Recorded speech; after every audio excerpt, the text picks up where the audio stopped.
Yo, chat! Time for crime time, time for crime time, time for crime time. Hey, hey, hey, hey, hey. Yo! I appreciate the fuck out y'all boys and y'all girls, you feel me? Hey, today we about to be looking at dad realizes his daughter's body was found in the garbage can. So now I need y'all to, you know what I'm saying, go over to my Discord, you know what I'm saying, join the count, okay? This is real vital. I say every video, I need y'all in the count, bro. You know what I'm saying? That's the only way you can join the count is if you click my Discord, and then you'll be in there with me, with a few other people too, until we grow. I need y'all to get this video to 50 likes, you know what I'm saying? 1,000 views. Let's push for 1,000 views. We need to get back in the algorithm, you know what I'm saying? But hey, no further ado, it's time. It's time. Whoa. Yeah. Gun? There's all sorts of blood in here. She's in there.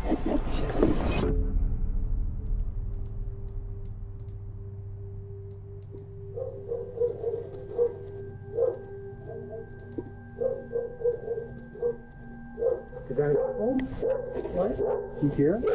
Police are at the home of Keith and Amber Zotto. Amber's mother, Betty, had called 911 earlier that day, asking officers to check on her daughter. Amber hadn't responded to any calls or messages in 2 days, and Betty feared the worst. The officers arriving at the scene initially expected a routine missing persons call, but what's said inside the house would be far more twisted and disturbing than anyone could have imagined. Show me your hand! I got the dog! Get him! To the ground! He's reaching! Stop!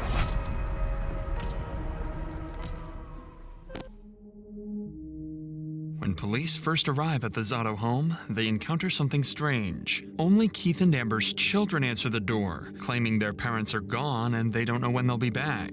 This alarms the officers, so they decide to call Betty, the person who originally dialed 911, hoping she can shed some light on the situation. But what Betty reveals to officers would quickly transform this simple welfare check into one of the town's most disturbing mysteries yet. Hello? Betty, it's Officer Crowley, Aurora Police Department. I'm at the Milan Circle address. I'm talking to the kids. What's your relation to this family, just so I know? I'm their grandma. She didn't take her truck because you can see it in the driveway. Yeah, I was wondering about that. Her phone, the bank card is still in the house. Yeah. Betty, how many times do you think she's done that? Well, she's come over to my house. Oh, 3-4 times this year. All right. But it's always been for a day. So what I'd like to do is start where we always start, and that's the last place she was seen. I don't want to ask these kids for permission to go in the house, so I may have to call your son-in-law, talk to him on the phone, and see if he'll give me permission to go inside. Betty would mention that she had been to the house earlier that day and noticed a few strange details. Amber's car was still in the driveway of the home, and her phone was left inside the house, as well as all of her credit cards and important documents. These minute details would prove to be much more important later on. Shortly after this call, Betty and her husband Ronald arrived at their daughter's home to meet with the police. It's here where Betty would reveal what she believed really happened to her daughter. Hey, I'm Officer Crowley. Thanks for coming out. What y'all thinking, chat? What y'all thinking, chat? What y'all thinking, chat? Pick the phone up. So I can't just go inside without a warrant. I'd either need a warrant or permission to go inside the house. And that's not your residence, and I can't ask you for permission. Obviously, the kids are too young for me to ask for permission. So just want to do it the right way before anything else, if that makes sense. Yep. When's the last time that you saw your daughter? Saturday afternoon when I came to pick up the kids. They spent the night with me Saturday night. Was there any problems at that point, or was it just pick the kids up? The kids are going to stay at our house for the weekend? Everything was fine. She said, I hope you feel better. We'll see you tomorrow. Okay. It's pretty... Had there been any drinking at that point? No, heck no. They drink in the evenings. Okay. Yeah. And then no sign that there had been any argument or anything like that? Okay. As you can see, I don't want you to think that I jumped any conclusions, but I'm just trying to put like a kind of a piece of timeline and kind of behavior as well too. According to Betty, the family typically had dinner together on the weekends, and although Keith and Amber occasionally argued, things never turned physical, at least not to her knowledge. But with no parents home, officers still couldn't legally enter the residence, so they continued speaking with Betty, hoping she'd reveal something that could explain Amber's sudden disappearance. Betty explained that Amber was highly active in the community, volunteering at her children's elementary school as the treasurer of the parent organization, and everyone around town knew her as a family-first mother, spending most of her time with her children. That's why Amber's disappearance was so puzzling. It simply wasn't like her to spontaneously leave her kids alone. But this confusion would only heighten when Betty showed officers something that made the case even more unsettling. A note suggesting Amber might have harmed herself. The note is what concerned Do you mind if I read that? I don't have a problem with it. Is this a copy of it, or is this? Yes, I made a copy. I don't know. This is the original. Okay. I didn't want to. Just from my report, I'm going to have to take the original for evidence for property at some point, okay? Okay. But I'm going to sit and read this in the meantime. The note Betty had discovered earlier read in part, I haven't been the best wife. I deserve everything and all the horrible thoughts you think of me. I have. Okay, now this is spooky, okay? Y'all know usually in these videos, I usually like give my input throughout the video, but I feel like now on, I'm going to wait until the end to just see, you know what I'm saying? I want to make this like a watch along, like a watch along from now on. Cause I know majority of the times, like, I think I'll be right, but sometimes I'll be wrong too throughout the video. But so I'm just gonna leave it into the end, give my my thoughts and everything on the end once we know what happened, and I'll tell y'all what I was thinking watching the video. But this is spooky, by the way. In my mind, make sure my mom has to identify my body. Everyone would be better off without me. At first glance, the note appears as a tragic, heartfelt goodbye. Amber seemingly detailing years of self-doubt, despair, and emotional pain. But something about this note didn't align with what police knew about Amber. According to her mother, whenever Amber and Keith fought, Amber always stayed at her parents' house and had never just disappeared.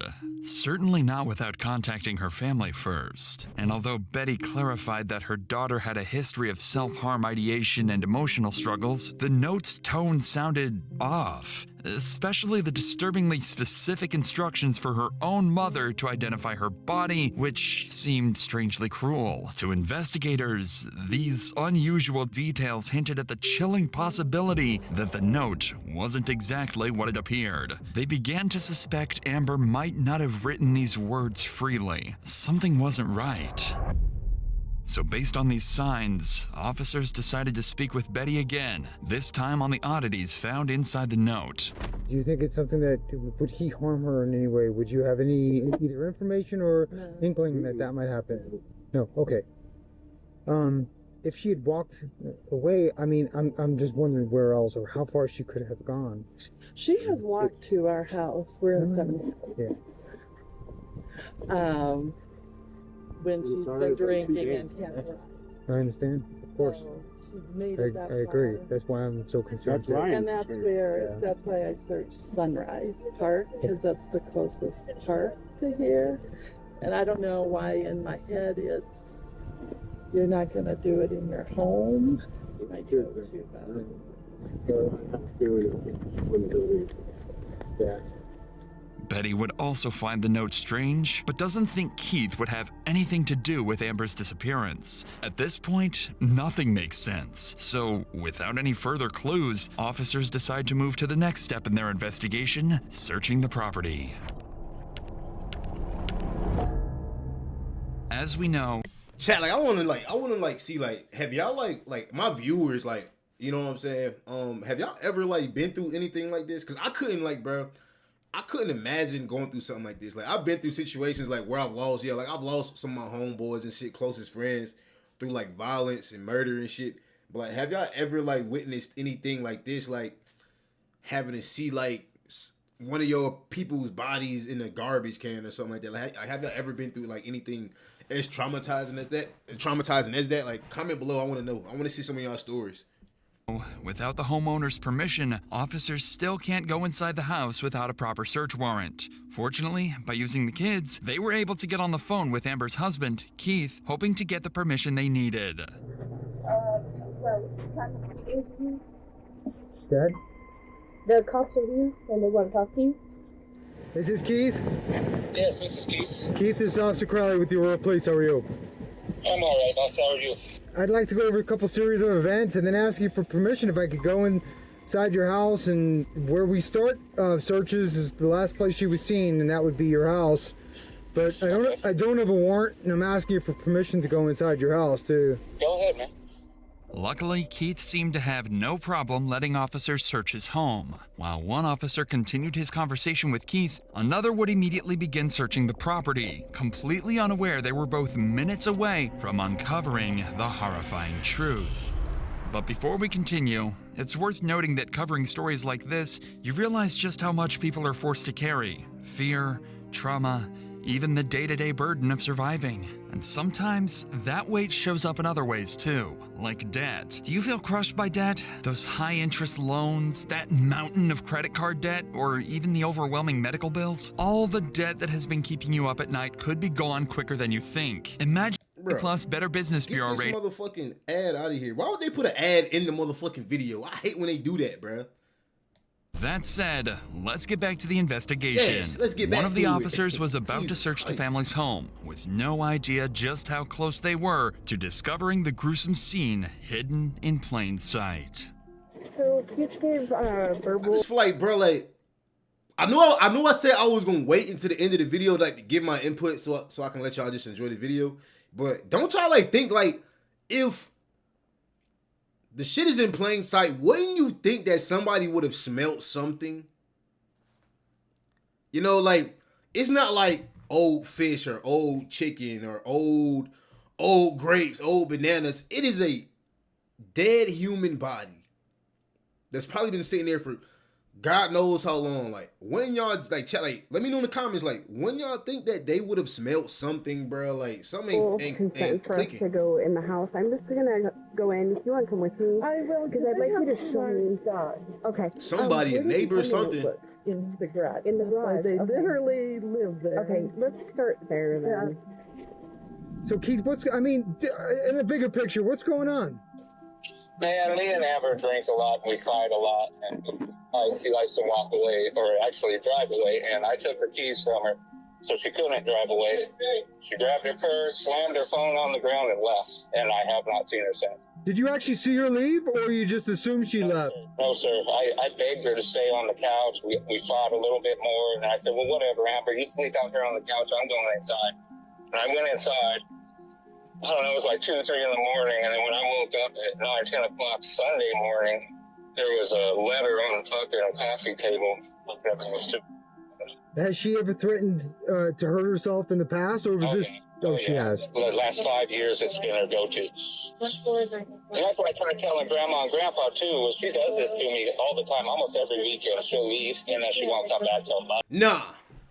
Nah, he got something to do with it. It's something he's not telling. Like, during this phone conversation, it's like he's not being like, I don't know, it's like he's not showing no emotion.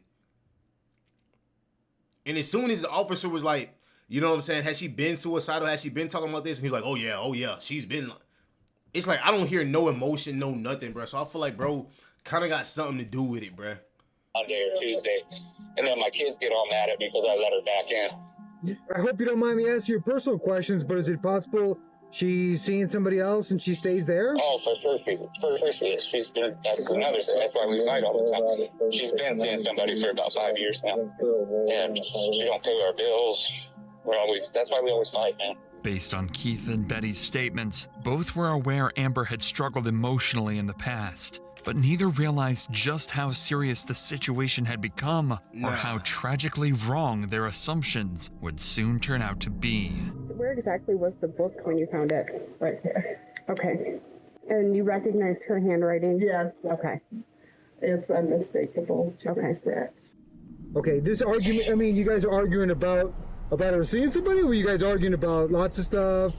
Well, that always comes into play, but this particular argument was about her not paying my mortgage for 6 months. I give her all my money. I just cash my check and she pays all the bills. And lately she hasn't been paying her bills. Hey, Keith, did it get physical at all, or was it just arguing? Yeah, we've been physical a couple times, but I want to say Saturday night, no. You know, this is a fair question. Is there any chance that you hurt her in any way? I fucking hope not, dude. I fucking hope not. But yeah, there's a possibility. I mean, I'm hoping not, but like I said, I don't remember shit. Me and Amber go through this shit all the time, and she always comes back. Bro. Okay. The only thing I'm worried about is she always does her. Why is he, first of all, I think he did, okay? Second of all, I think he's a fucking bitch. He's a bitch for doing that. Third of all, I'm fucking right, bro. I'm always fucking right in the video, bro. I just told y'all he had something to do with it. It's no way he did not. No emotion when the police was asking him questions because he knew what was up. Like, the first thought I would have, like, came to my mind was just some type of sympathy. And emotionally, I probably just would have been like, I probably would have been a mess emotionally. I feel like anybody would have been emotionally talking to the cop about a murder that just happened to someone that they love. You know, like, he has no emotion, which is the craziest thing about this, bro. Like, let's get back to the video. She doesn't go anywhere. She does go somewhere else, but she always ends up at her mom's house. Listening carefully to Keith's account, the officer initially found him credible as he described an argument about money and Amber's alleged infidelity. But the officer's concern grew when Keith admitted he'd been heavily intoxicated and couldn't remember if things turned physical. Suddenly, the possibility that Amber hadn't actually walked away became disturbingly real. Officers now suspected more clues were hidden inside the home. A drunken fight, maybe getting physical. Whatever happened, I mean, eventually they was going to find out who did it anyways, but he just told on himself. Like, he literally just told on himself. How stupid could you be? The answers were likely somewhere inside. He gave me permission. I have it on my my body camera, recorded it, okay? He gave me full permission to look in the house, so... Are these guys? They let them out. Are they generally friendly? Normally, yes. Okay, good.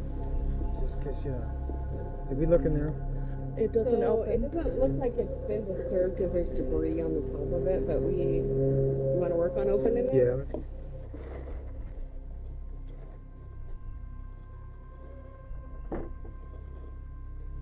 Gloves. Be able to see.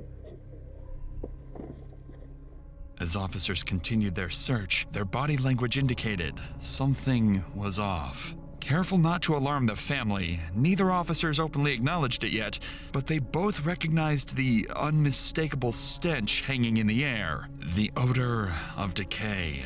At this point, the only thing they were looking for was the source of that disturbing smell.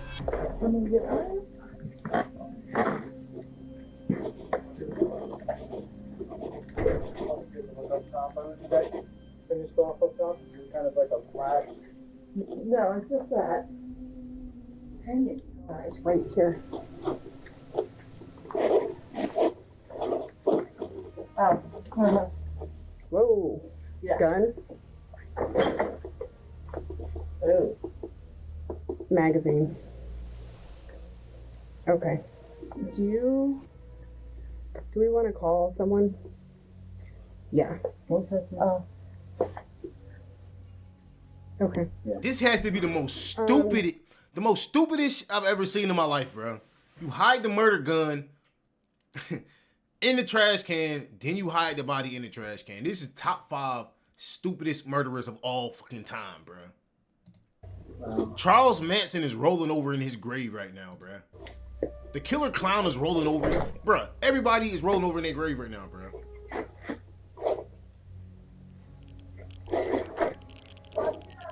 We'll have you stay inside, please. Bro, a lot of times when I see these videos, I'm like just shocked at how these officers like can see these dead bodies and like corroborate. Like, if I seen some shit like that, bro, day in and day out, I would have the craziest PTSD. I could not go to sleep. I would have anxiety. I would have just, I don't know, I would be fucked up for life. Like, you gotta think about, bro, these is real people who have to see these dead bodies, bro, every single day. right? That shit ain't easy, bro.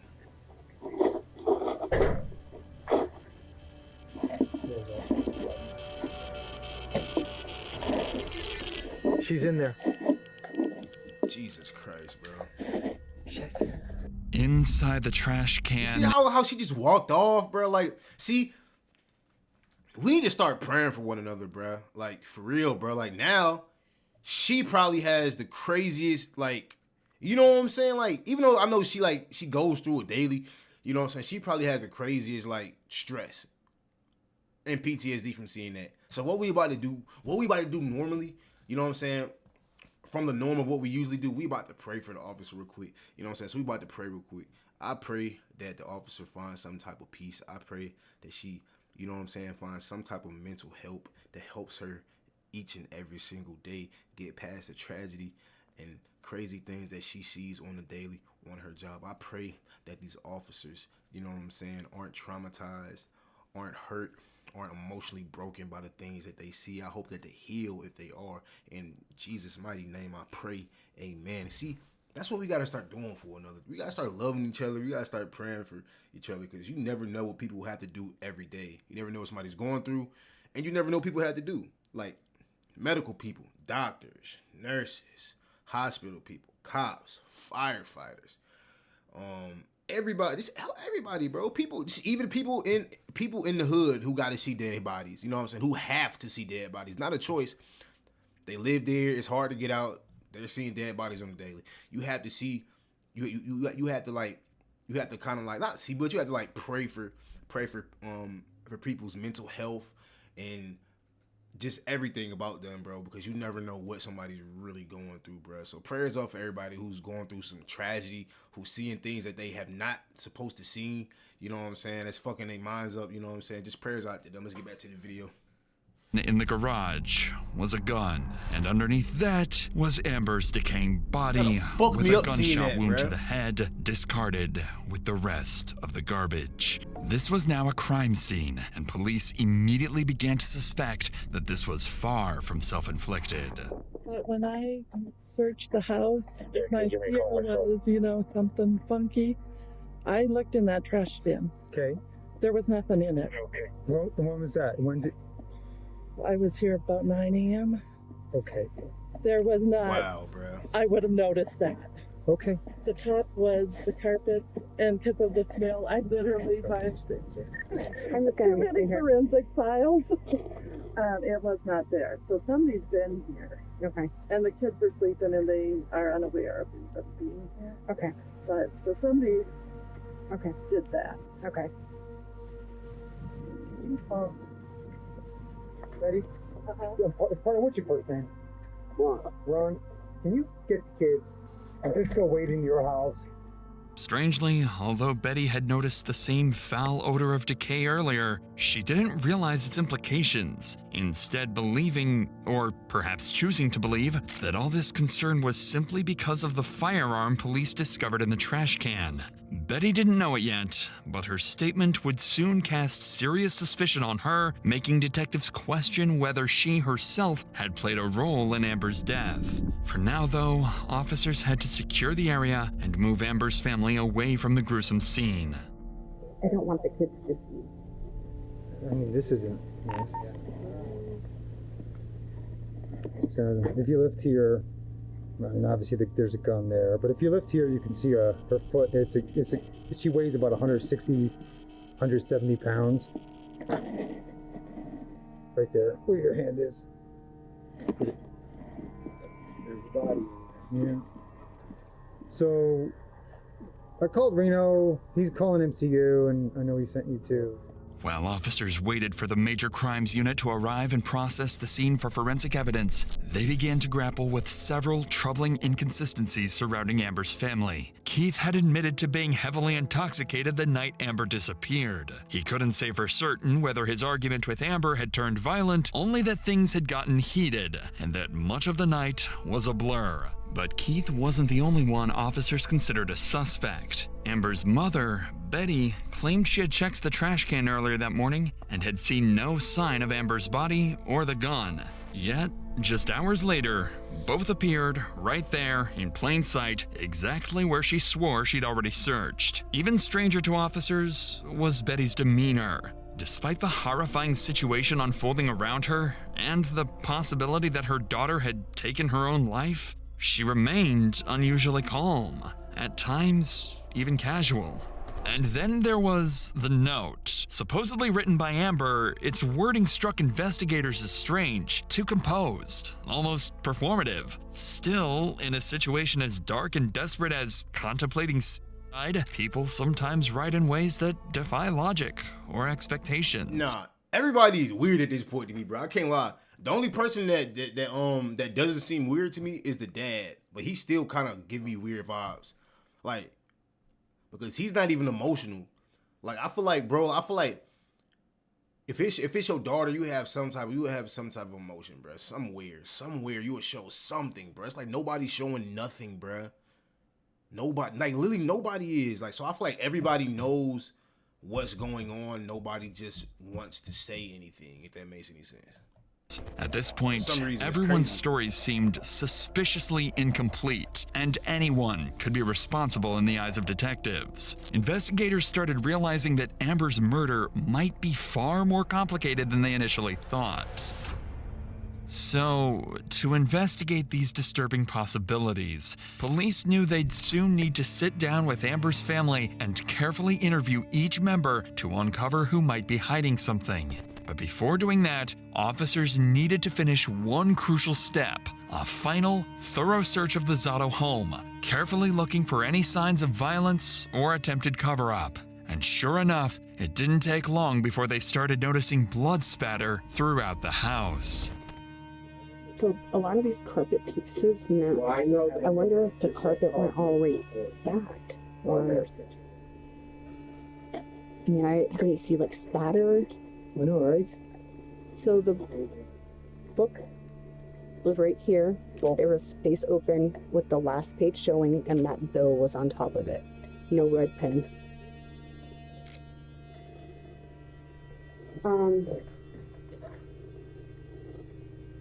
Jet blood on the light switch.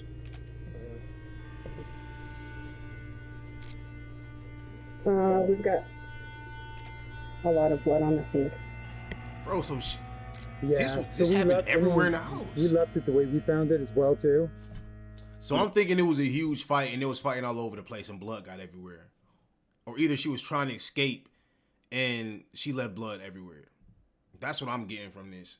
Some shit not adding up, though. The way the door was when we searched. But yeah, she found a little bit of obvious blood in the kitchen and the sink as well, too, so... Within minutes, officers found clear evidence that something violent had occurred before Amber's body ended up in the trash can. Their first sign that foul play was likely involved. Additionally, the Major Crimes Unit documented critical forensic evidence, including the silver revolver found over Amber's concealed body, blood spatter around the trash can, and debris deliberately placed to hide her remains. Despite these findings pointing towards foul play, detectives still needed clarity on whether Amber's death was a premeditated act or the result of a heated argument that spiraled violently out of control. But they had two major issues preventing them from answering this crucial question. First, Keith was nowhere to be seen, and his phone had gone completely unreachable. Second, and most important, detectives had yet to determine exactly who was responsible, because at this point, several people remained under suspicion, including Amber's mother and even her own children. Police didn't know it yet, but in the coming hours, these questions would be fully answered, and the case would take a completely unexpected turn. So, to fill in these gaps, all of Amber's closest family members were transported to the police station for questioning. Detectives hoped they could uncover each member's... Wait, let's go back. Let's see who everybody is, just to make sure we're on the right path. ...turn. Okay. So, to fill in these gaps, all of Amber's closest family members were transported to the... Amber's father, Amber's mother, Amber's daughter, Amber's son. Okay. Mom and dad, two fucking weirdos, bro.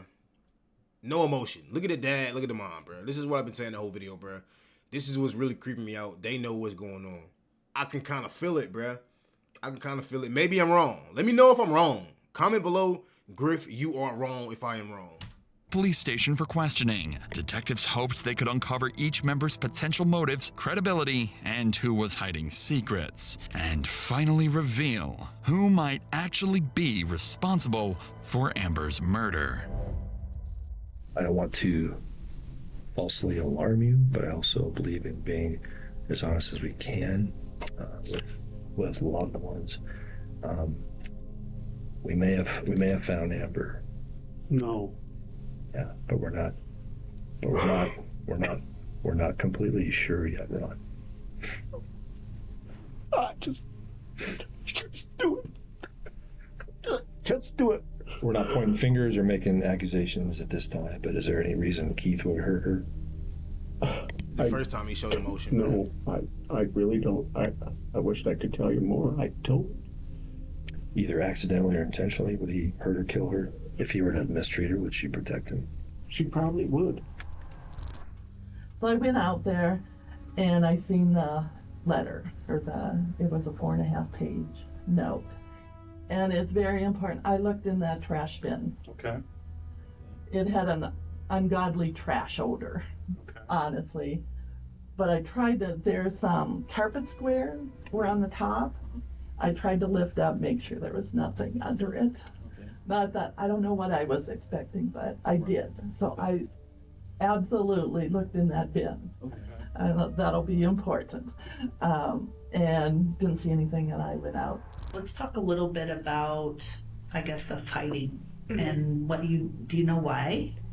Yeah, I do know why. Okay. My mom cheats on my dad, and like she's not good at it, I guess. Okay. And like so he finds out, and then they just go at it because she like tries to lie about it, but he has evidence of her doing it, and so like it's like yeah. Okay. And the last Saturday is in just a couple days ago? Yeah, last Friday was the last time I seen her. Okay. Did you talk to her at all on the phone or anything? No, she came over for dinner because my grandma was cooking dinner, and she came over and we had dinner, and then she left, and then yeah. And then you were there from Saturday. Friday all the way to Sunday. Okay.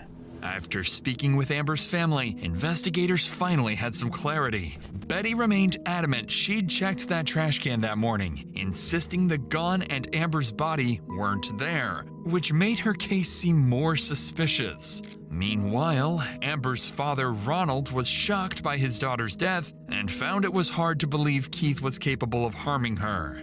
As for Amber's children, Annabelle explained they'd both been staying at their grandparents' house during the weekend, clarifying why they didn't hear the gunshot that ended their mother's life. However, Annabelle's unusual calmness and detailed awareness of her parents' unstable marriage raised some concerns about exactly what else the children might know or could still be protecting. After concluding the interviews, investigators were preparing to search for Keith Zotto, the one critical piece still missing. But just before they could act, they received unexpected news from Keith's sister, Susan Russ. It turns out Keith had visited her just hours earlier, and what he confessed would finally expose the horrifying truth behind Amber's murder. Oh my God, it's about to get crazy. Let's lock in. I saw my brother park up there, and so I got the dogs out. And I didn't know the front door was open, and he just came in, and I seen it on his face, and he goes, "You know I don't hate you." That was the first thing out of his mouth. And I said, "I know, I love you. You're my face." And he goes, "You know I don't hate you." That was the first thing out of his mouth. And I said, "I know, I love you. You're my best friend." Okay. And then I said, "It's Amber that's trying to keep us apart." Okay. And he just looked at me and started crying. And I said, "Oh my God, what did you do?" Okay. And I asked him if Amber was okay. And then he looked at me and he said, "You know what? I don't remember anything." Okay. I just remember waking up and seeing her at the ground. Okay. Jesus I asked him what the hell happened to tell me what he did. Okay. He said they'd been drinking and fighting all night. Okay. It was over money, I guess. Keith opened some bills and found out that the house had been foreclosed on. Okay. And that Amber pulled out the gun and he hit my brother with it. And then Keith said he took it away. And It just happened like that. He said he blinked his eyes and that was it. He said I blinked my eyes too and I opened them and I seen her on the ground. Damn. Susan's testimony finally cleared up everything for investigators. Keith himself admitted he'd woken up from a blackout to find Amber dead and openly acknowledged a violent confrontation that spiraled completely out of control. It was now clearer than ever that Keith Zotto was at the heart of Amber's murder, and it was time to track him down. This is why I tell y'all young folks who watch my videos, you know, I know I'm young too. I know I'm only 25, but, you know, I just feel like I have to be that big brother sometimes. Hey, this is why I tell y'all, do not ever, ever drink or do drugs, okay? Listen to your parents. You know, if you don't have parents, you know what I'm saying, find somebody of that that walks with positivity, with courage, with dignity, with loyalty, with respect. You know what I'm saying? And look up to them. Find a mentor, you know what I'm saying? Something. And just make sure you're on the right path. Mentally, you're on the right path. Because I'm telling you, bruh, when you get too drunk and you are angry, it leads to shit like this. He murdered his wife, okay? He murdered his own wife out of anger mixed with alcohol, okay? Stay away from it, okay? Stay away from beer. Even stay away from weed. Stay away from perks. Stay away from all of those things, bro. I'm telling you, because when you're ticked off, all those things do is just ignite the fuel to the fire. That's all it does, you know. And you'll end up hurting somebody you love. That's why you have to control your anger, and you literally have to just not do drugs, bro. Literally not. Don't do it, because you'll end up like this. I'm pretty sure he was a good person, but he ended up doing something that he probably never thought he would do, out of not controlling his emotions, out of not controlling his anger. Now his mother, now his kids don't have a mother. Now he has to live with this for the rest of his life. This isn't just him about to go to jail. This is something so spiritual, bro. When you kill somebody, that is something that is beyond man at this point. That's beyond the judge. That's beyond the police. That's beyond the detectives. That's beyond the state. That's beyond whatever you may think. That's up with God. God knows what you just did, and I'm telling you, you are going to feel the wrath of God once you take someone's life. Every single day you'll live with it. You can't go to sleep. You can't go to sleep. You thinking about it each and every single night. You got chills. You feel, sometimes you might even feel their spirit. Gotta put that wrath on you. Sometimes you might even feel their spirit, the person that you wrong. The person that you know what I'm saying? So, just keep that in mind, bro. You know what I'm saying? It comes with a lifetime of trauma, bro. Lifetime of trauma, hurt, pain, a lot of things. So just make sure your actions is in check and you aren't doing drugs before you end up like this. Let's get back to the video. Just a couple of hours after detectives left Susan's house, Aurora police received a call they never expected. Okay. Word of the day is, because we're going to start doing word of the days every day. So today on this video, the word of the day is, anger can kill you faster than a bullet. Okay? That's it right there. Word of the day. Every reaction video we're gonna do a word of the day, okay? For this video, anger can kill you faster than a bullet. So just keep that in mind. Hopefully y'all think about that each and every single day before y'all make stupid decisions. You know what I'm saying? Let's get back to the video. I'm done yapping. Keith Zotto had surfaced at his sister's house again, ready to surrender. By now, officers knew Keith had already killed once, and for all they knew, he was still armed and dangerous. So they came prepared. A SWAT team descended upon the location, ready to take Keith down if he made even the slightest wrong move. It's gotta be up one more. It's this one, right? 7-9? 7-9 is this one. Oh, his brains out, bro. Ready? Watch out, Bubba.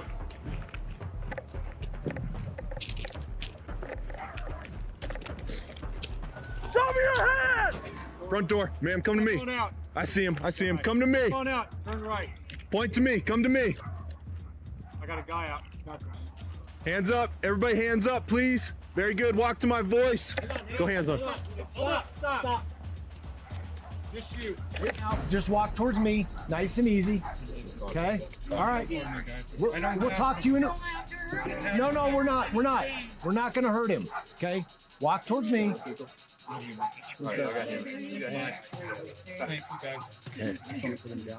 No. Just keep walking. Walk towards this guy. Very good. You good, man. Very good. Very good. Very good. Right here. There you go. This guy right there, man. Yes, sir. Long guns. Yeah, feel free to go ahead of me here. Hold on. It all looks normal. Bro, if you just want to hold it, I'll be back with you. Nah, this crazy, bro. Is that your mom, and who else is the other lady? Gotcha. Okay, man. Very good. We appreciate you coming out, bud. Yes, sir. We'll explain it all to you, okay? I already know. Okay, buddy. Okay. Okay, there you go. Remember much. Finally, after hours of uncertainty, Keith Zotto surrendered to Aurora police without incident. He was immediately taken into custody and formally processed for the murder of his wife, Amber. Keith would go on to admit to killing Amber late Saturday night, claiming his gun accidentally went off during a drunken argument over money and infidelity. Though he insisted he couldn't remember placing her body in the trash or concealing the crime, Keith accepted responsibility for her death. However, Betty's earlier statement surrounding the infamous trash can remained unclear, and investigators were never able to determine why she didn't see the gun or Amber's body that morning. In May of 2021, Keith Zotto was found guilty of first-degree murder and sentenced to life imprisonment without the possibility of parole. Damn.